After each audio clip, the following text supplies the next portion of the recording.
Hello बच्चों। तो आप सभी लोगों का आपका अपना चैनल एमआर बेस्ट एजुकेशन में स्वागत है। तो आइए आज हम लोग कल का जो हम लोगों का क्लास चला था उसके आगे का आज हम लोग क्लास देखते हैं। कल हम लोग पढ़े थे बिंदु दोष। बिंदु दोष में मुख्य रूप से अष्टाइक्योमेट्रिक दोष पढ़े थे। अष्टाइक्योमेट्रिक दोष जिसके रस समीकरण मितीय में कोई परिवर्तन नहीं होता था ना, यानी जिसमें धनायन और ऋणायन संख्याओं का अनुपात हमेशा पूर्ण संख्या होती थी, वो होते थे अष्टाइक्योमेट्रिक दोष, जिसमें मुख्य रूप से हम लोग रिक्तिका दोष, अंतरकाशी दोष और फ्रेंकल दोष और शाटकी दोष का अध्ययन हम लोग कर चुके हैं। ये आप लोगों का पार्ट 8 है, जिसमें हम लोग पढ़ेंगे आज नन अष्टाइक्योमेट्रिक दोष यानी अरस समीकरण मितीय दोष।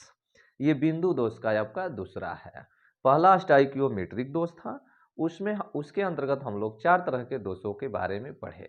ये सब हमारा बिंदु दोष चल रहा है। ये बिंदु दोष अष्टाइक्योमेट्रिक दोष भी एक बिंदु दोष था, जिसके अंतर्गत 4 दोषों के बारे में हम लोगों ने पढ़ा।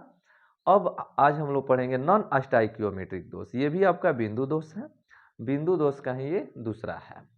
ठीक है, नॉन अष्टाइक्योमेट्रिक दोष। तो जिन दोषों के कारण क्रिस्टल की रस समीकरण मितीय में परिवर्तन होता है, ठीक है ना, जिन दोष के कारण क्रिस्टल के रस समीकरण मितीय में परिवर्तन होता है उसे अरस समीकरण मितीय दोष कहते हैं। आगे आप लोग इनऑर्गेनिक पढ़ेंगे तो रस समीकरण मितीय और रस समीकरण मितीय फिर आपका ऑर्गेनिक में शायद देखने को मिलेगा। ठीक है, तो और रस समीकरण मितीय का मतलब यही होता है कि जिसमें धन आयन और ऋण आयन की संख्याओं का अनुपात पूर्ण संख्या नहीं होती है, ठीक है ना, उसको नॉन अष्टाइक्योमेट्रिक दोष कहते हैं। और रस समीकरण मितीय का मतलब वही होता है जिसमें धन आयन और ऋण आयन की संख्याओं का अनुपात पूर्ण संख्या नहीं होगी। ये ध्यान में रखेंगे, यदि धनायन और ऋणायन संख्याओं का अनुपात एक पूर्ण संख्या होगी तो वो अष्टाइक्योमेट्रिक दोष में आएगा। इसमें बोल रहे हैं नॉन अष्टाइक्योमेट्रिक, तो नॉन अष्टाइक्योमेट्रिक वो यौगिक होते हैं जिनमें धन आयन और ऋण आयन की संख्याओं का अनुपात एक पूर्ण संख्या नहीं होती है, तो इसी को हम लोग बोलते हैं अरस समीकरण मितीय दोष। तो अरस समीकरण मितीय दोष कितने प्रकार के होते हैं? ये भी 2 प्रकार के होते हैं। पहला है धातु आधिक्य दोष और दूसरा है धातु न्यूनता दोष। तो धातु आधिक्य दोष और धातु न्यूनता दोष। धातु आधिक्य का मतलब समझ रहे हैं कि धातु की अधिकता। धातु आधिक्य का मतलब क्या? धातु की अधिकता। क्या? धातु की अधिकता। तो लिखा है ना, इस दोष में धातु धानायनों की संख्या अधिक होती है। इस दोष में धातु धानायनों की संख्या क्या होती है? अधिक होती है। इस आधार पर धातु आधिक्य भी 2 प्रकार के होते हैं। धातु धानायन की संख्या अधिक कैसे होगा? या तो ऋणायन को कम कर दीजिए, आना तो धनायन को बढ़ा दीजिए। तो ये 2 तरह के होते हैं। धातु आधिक्य दोष भी 2 प्रकार के होंगे। कौन? एक ऋणायन न्यूनता दोष और दूसरा धनायन आधिक्य दोष। तो ऋणायन न्यूनता दोष और धनायन आधिक्य दोष। तो धनायन न्यूनता दोष क्या होता है? देखिए, धनायन न्यूनता का मतलब जैसे मान लीजिए यहाँ NaCl का एक क्रिस्टल है। NaCl का एक क्रिस्टल है तो आप सब लोग जानते हैं Na पर प्लस होता है, Cl पर माइनस होता है। तो Na वाष्प के वातावरण में गर्म किया जाता है तो Na परमाणु क्रिस्टल के सतह पर जम जाते हैं। सब लोग जानते हैं NaCl लवण के बारे में। जब आप इसमें Na के वाष्प के वातावरण में जब गर्म करेंगे तो Na परमाणु क्रिस्टल के सतह पर जम जाता है, जिसमें Na का वाष्प Na एक इलेक्ट्रॉन त्यागता है। त्याग कर क्या बनाता है? Na प्लस बना लेता है। Na प्लस कैसे बनाएगा? जब एक इलेक्ट्रॉन त्यागेगा तब। और क्रिस्टल के Cl माइनस Na प्लस से मिलकर NaCl बनाते हैं। ये पूरा कहानी आप लोग पढ़े हैं पहले से। इस प्रक्रिया में Na वाष्प के द्वारा मुक्त इलेक्ट्रॉन Cl के निकलने से बनी रिक्ति पर क्या कर चला जाता है। निकलने Cl के द्वारा जो रिक्ति है उस रिक्ति पर चला जाता है, जिसके परिणाम स्वरूप अब क्रिस्टल में Na का आधिक्य हो जाता है। Na का क्या हो जाता है? आधिक्य हो जाता है। कैसे Na का आधिक्य हुआ? क्योंकि Na का जो इलेक्ट्रॉन निकला है वो कहाँ चला जाएगा? जो Cl के निकलने से बनी रिक्ति जो होता है इसके जगह पर ही चला जाता है। ठीक है, जिसके चलते Na का आधिक्य हो जाता है। तो Na प्लस यहाँ आया कि नहीं आया? तो हम क्या बोलेंगे? तो ऋणायन की कमी आ गई। कहने का मतलब Na प्लस चला गया तो Na का आधिक्य हो गया। इसका मतलब इसी इलेक्ट्रॉन द्वारा बनी रिक्ति को हम लोग क्या बोलते हैं? F केंद्र बोलते हैं। ध्यान दीजिएगा, F केंद्र भी पूछता है। F केंद्र से आप क्या समझते हैं? तो एफ केंद्र बस वहीं बोलेंगे, ये पूरा कहानी आपको लिखना है एफ केंद्र। इसमें एफ केंद्र एक अच्छा क्वेश्चन है 2 नंबर के लिए, ठीक ना। एफ केंद्र क्या होता है, तो बस यही ऋणायन न्यूनता दोष के अंतर्गत आता है। NaCl एक क्रिस्टल है जिसमें सोडियम वाष्प के वातावरण में जब आप गर्म करेंगे तो आप सब लोग जानते हैं कि Na परमाणु क्रिस्टल के सतह पर जम जाता है, और Na वाष्प का Na जो एक इलेक्ट्रॉन त्यागता है तो Na प्लस बना लेता है। क्रिस्टल के जो Cl माइनस Na प्लस से मिलकर NaCl बनाते हैं। इस प्रक्रिया से क्या देखें आप कि Na वाष्प के द्वारा मुक्त इलेक्ट्रॉन Cl माइनस के निकलने से बनी रिक्ति पर क्या करा जाता है, चला जाता है, जिसके परिणाम स्वरूप क्रिस्टल में Na प्लस का क्या हो जाता है, आधिक्य हो जाता है। इस प्रकार इलेक्ट्रॉन द्वारा बनी रिक्ति को क्या बोलते हैं, एफ केंद्र बोलते हैं। यह इलेक्ट्रॉन NaCl को पीला कर देता है, यह इलेक्ट्रॉन NaCl को क्या कर देता है, पीला कर देता है। जैसे इसका देखिए, इसका फिगर आप देखेंगे तो समझ में आएगा। देखिए यहाँ दिखाया जा रहा है उसी चीज को जो अभी हम बताएं, पीला रंग प्रदान कर देता है। जैसे देखिए ये आपका एक क्रिस्टल हुआ NaCl NaCl NaCl। देखिए सबसे पहले ये Na का वाष्प दाब, Na का वाष्प दाब किए तो Na प्लस हो गया, और Na प्लस कब होगा, जब एक इलेक्ट्रॉन त्यागेगा तब। ये सफेद रंग का होगा, इसमें किस रंग का है, सफेद रंग का। अब ये देखिए ये Na प्लस Cl जब ये बनाएगा तो ये एक इलेक्ट्रॉन त्याग दिया है, ये एक इलेक्ट्रॉनवा जो होगा Cl, इसमें से Cl गया है ना, इसमें से Cl निकालेगा। ये देखिए हाई इलेक्ट्रॉन इसमें प्रवेश करेगा, तो इसमें प्रवेश कैसे करेगा, जब Cl इसमें से बाहर जाएगा तबे ना हो। तो Cl जब बाहर जाएगा तो ओकर स्थानवा इलेक्ट्रॉनवा लेगा कि नहीं लेगा, तो बताइए। तो यहाँ Cl तो बाहर चला गया और यहाँ इलेक्ट्रॉन आ गया, तो इसी चीजुया को, इसी रिक्तिया को एफ केंद्र बोलते हैं। इसी को क्या बोलते हैं, एफ केंद्र बोलते हैं। तो एफ केंद्र दो बातों के लिए जाना जाता है, किन किन, तो पहला विद्युत धारा के प्रवाह के लिए और रंग परिवर्तन के लिए। विद्युत धारा का प्रवाह भी कर दिया और रंग में परिवर्तन भी कर दिया, ठीक है ना। ई था सफेद, लेकिन जैसे ही यहाँ इलेक्ट्रॉन इसके अंदर आया, एफ केंद्र देखिए ये पीला रंग का हो गया। शुरुआत में क्या था, सफेद था, ये कैसा हो गया, पीला रंग। तो एफ केंद्र को आप लोग अच्छे से समझे होंगे, समझ रहे हैं ना। सबसे पहले ये NaCl का एक क्रिस्टल था, इसमें Na का वाष्प दाब दिए तो Na प्लस बनाया कब, जब एक इलेक्ट्रॉन त्यागा तब। अब ये एक इलेक्ट्रॉन जो है NaCl से क्रिया करके तब NaCl बनाएगा, तो यहाँ Na जो है Na प्लस इसमें से Cl लेके NaCl बना दिया। तो जाहिर सी बात है कि इसमें के Cl निकलेगा तो एक स्थान खाली होगा, एक स्थान खाली होगा तो जो यहाँ ये इलेक्ट्रॉन है, ये इलेक्ट्रॉन यहाँ प्रवेश करेगा, तो इलेक्ट्रॉन यहाँ प्रवेश कर गया, तो इसी को बोलते हैं हम लोग एफ केंद्र। तो ये NaCl भी बन गया। अब यहाँ किस चीज की अधिकता हो गई, Na प्लस की अधिकता हो गई, ठीक है ना। तो एफ केंद्र दो बातों के लिए निर्भर करता है, इस बात को ध्यान रखें, क्या क्या, विद्युत धारा के प्रवाह के लिए और रंग परिवर्तन के लिए। उम्मीद करते हैं आप लोगों को समझ में आ रहा होगा। यदि समझ में आ रहा है तो कमेंट में जरूर लिखिएगा कि सर समझ में अच्छे से आ रहा है। यदि नहीं समझ में आएगा तो बोलेंगे, ये भी लिखेंगे सर थोड़ा और अच्छे से समझाएं, हम और प्रयास करेंगे कुछ अच्छे से समझाने का। चलिए, तो ये हो गया है आपका। अब दूसरा आपका है धनायन आधिक्य दोष। ये क्या था, ऋणायन न्यूनता दोष। अब देखिए इसका दूसरा है धनायन आधिक्य दोष।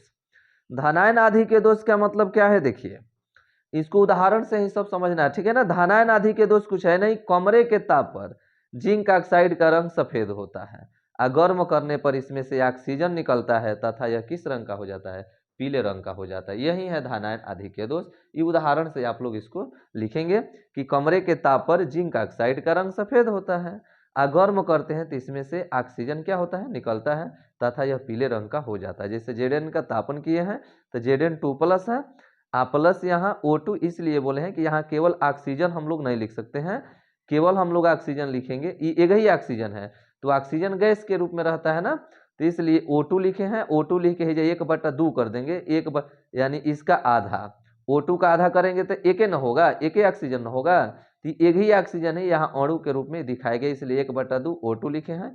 तो यहाँ Zn2+ है तो ऑक्सीजन 2 लेता है कि नहीं लेता है, ये 1/2 O2 का मतलब समझिएगा कि एक ही ऑक्सीजन है। जैसे यहाँ Zno है ना, इसका तापन किए हम लोग, यानी गर्म किए तो Zn पर 2+ होता है, जिंक पर सब लोग जानते हैं 2+ होता है, तो 2+ होता है तो ऑक्सीजन 2 - 2 लेगा ना, ये 2 त्यागेगा तो ऑक्सीजन 2 लेगा ना जी।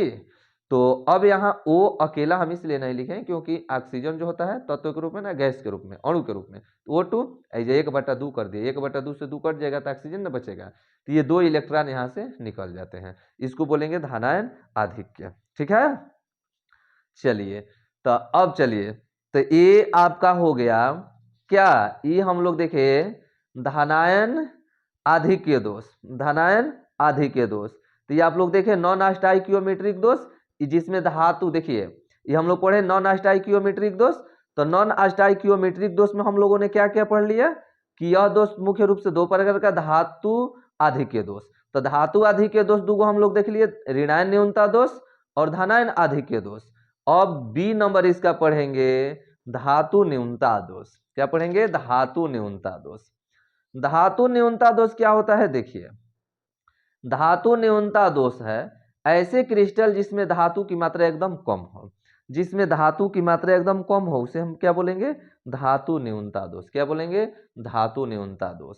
जैसे आप लोग देख रहे हैं फेरस ऑक्साइड, फेरस सल्फाइड और निकेल ऑक्साइड, इन सब में धातु की मात्रा बहुत ही कम होती है, इसलिए हम इसे इसमें जो उत्पन्न होने वाला जो दोष होगा वो धातु न्यूनता दोष होगा।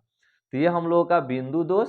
बिंदु दोष मुख्य रूप से हम लोग 3 प्रकार का लिखे थे ना, एक स्टाइकियोमेट्रिक दोष उसमें 4 देखे, फिर एक नॉन स्टाइकियोमेट्रिक दोष उसमें 2 देखे, और ये तीसरा अशुद्धता दोष, ये भी एक तरह से बिंदु दोष है। देखिए ये अशुद्धता दोष क्या है, इसको आप लोग समझेंगे।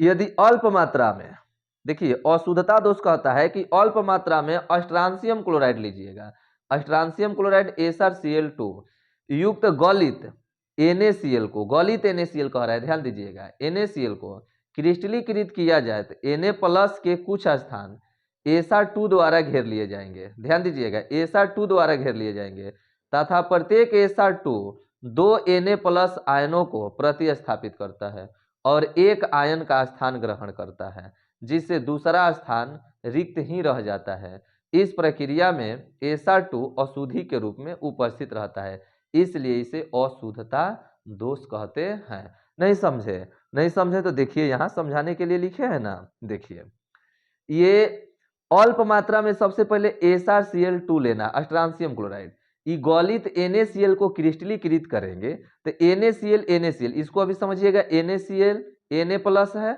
Cl- है Na+, Cl-, Cl- Cl-, Na+। तो इसमें क्या होगा कि जब गलाएंगे हम इसको गले तो ये Na के कुछ स्थान पर SR2 आएगा। आप लोग जानते हैं ना कि Na पर एक ही प्लस होता है, Na पर एगो प्लस होता है, SR पर कौगो प्लस है, 2 गो प्लस है। तो एमा से 2 गो Na निकलेगा तो ओकर एगो एक ही जगह ना आएगा, 2 गो Na के बदला में एगो SR2+ है। तो मान लेते हैं कि 2 गो Na निकालिएगा तो एगो 2 गो Na के बराबर है SR2+, तो 2 गो Na निकालिएगा तो यहाँ से जैसे मान लीजिए यहाँ से Na निकाल दिए और यहाँ से Na निकाल दिए, समझिएगा थोड़ा बात को, यहाँ से Na निकाल दिए, यहाँ से Na निकाल दिए, तो 2 गो Na निकाल दिए तो क्या ये दोनों जगह पे SR2 आएगा, नहीं, एक ही स्थान पर आएगा। देखिए यहाँ कट है 1 2 3 4, 4 गो गैपिंग है, और 4 गो में देखिए 2 गो खाली है, SR2 2 जगह है। कहने का मतलब कि हई 2 गो के बराबर एगो होता है, नहीं होता है, 1 और 2 हई दोनों के बराबर एगो हो गया और हई दोनों के बराबर 1 हो गया। तो कहने का मतलब आप समझ रहे होंगे ना हम क्या कह रहे हैं कि Na+ और Na+ हई दोनों हटेगा तो एक बदला में एगो आपका SR2+ आएगा। तो आएगा तो या तो हे स्थान पर रहेगा ना, तो हे स्थान पर रहेगा, तो एगो स्थान है रिक्त हो गया कि नहीं हो गया। यहाँ देखिए हई हटा, तो या तो हई यहाँ रखिएगा तो हई खाली, और यहाँ रखिएगा तो ई खाली। तो बताइए तो यहाँ कुछ ये रिक्तियाँ रह गई कि नहीं रह गई, रह गई ना। तो ये यहाँ अशुद्धि के रूप में है, कौन सी के रूप में है, अशुद्धि के रूप में है, इसलिए हम इसको क्या बोलते हैं, अशुद्धता दोष बोलते हैं। क्या बोलते हैं, अशुद्धता दोष बोलते हैं। हम उम्मीद करते हैं कि आप सभी लोगों को समझ में आ रहा होगा। तो ये आपका रहा अशुद्धता दोष। क्या रहा, अशुद्धता दोष। तो ये अशुद्धता दोष आपका समाप्त होता है, यानी बिंदु दोष हम लोग खत्म कर लिए। क्या खत्म कर लिए, बिंदु दोष। अब हम क्रिस्टल में मुख्य रूप से ठोसों में 2 प्रकार के तो दोष होते हैं, एक बिंदु दोष होता है और एक रेखीय दोष होता है। आपके एग्जाम में अधिकांशतः क्वेश्चन बिंदु दोष से ही संबंधित पूछे जाते हैं। अब दूसरा आपका दोष है रेखीय दोष, वो बिंदु से संबंधित था। आइए देखिए ई रेखीय दोष। तो रेखीय दोष क्या कहता है, तो देखिए जब किसी क्रिस्टल तंत्र में ठीक है ना, जब किसी क्रिस्टल तंत्र में आदर्श सजावट के अंतर्गत जालक बिंदु के पंक्ति के सापेक्ष, पंक्ति का मतलब ये जो रेखा ये ना पंक्ति होता है, सजावट के अंतर्गत जालक बिंदु के पंक्ति के सापेक्ष अवयवी कोणों के सजावट में जो अनियमितता पाई जाती है, ठीक है ना, जो अनियमितता पाई जाती है उसे हम क्या बोलते हैं, उससे उत्पन्न होने वाला दोष क्या कहलाता है, रेखीय दोष कहलाता है। क्या कहलाता है, रेखीय दोष कहलाता है। तो ये हम लोगों का बिंदु दोष तो जो था हम लोगों का मुख्य रूप से समाप्त होता है। अब हम लोग अगले दिन से पढ़ेंगे ठोसों का विद्युतीय गुण। क्या पढ़ेंगे, ठोसों का विद्युतीय गुण। तो इसको हम लोग रहने देते हैं, ठोसों का विद्युतीय गुण हम लोग कल से पढ़ेंगे, ठीक है। तो इतने समय तक बने रहने के लिए आप सभी लोगों को धन्यवाद, ठीक है। उम्मीद करते हैं कि आपको अच्छे से समझ में आया होगा। आया है तो कमेंट जरूर आप लोग कीजिएगा। अगला वीडियो अगले दिन से, ठीक है। धन्यवाद।